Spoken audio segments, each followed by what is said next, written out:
Hello दोस्तों, कैसे हैं आप लोग। दोस्तों, आपने कई पक्षियों को बिजली के तारों पर बैठे हुए ज़रूर देखा होगा और तब आप यह सोचते होंगे कि बिजली के तारों पर ये पंछी इतने आराम से कैसे बैठे रहते हैं, इन्हें करंट क्यों नहीं लगता है।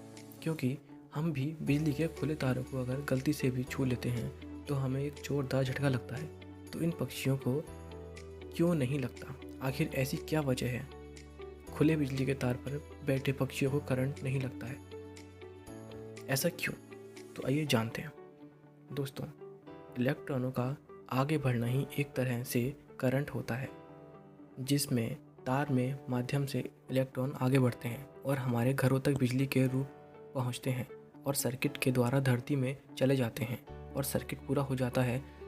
जैसा कि आपको बताया कि इलेक्ट्रॉन हमेशा ही आगे की तरफ बढ़ते रहते हैं और इलेक्ट्रॉन के आगे बढ़ने के लिए एक सर्किट का पूरा होना ज़रूरी है। अगर सर्किट पूरा नहीं होगा तो करंट भी नहीं लगेगा। दोस्तों, इसके अलावा इलेक्ट्रॉन वो रास्ता चुनते हैं जहाँ पर रुकावट कम हो। अगर रास्ते में कोई रुकावट या बाधा होती है तो इलेक्ट्रॉन धातु से होकर आगे बढ़ते हैं। इसके अलावा आप ये भी जानते होंगे कि धातु बिजली यानी कि करंट की काफ़ी अच्छी सुचालक होती है और इससे करंट एक जगह से दूसरी जगह बड़ी ही आसानी से चला जाता है।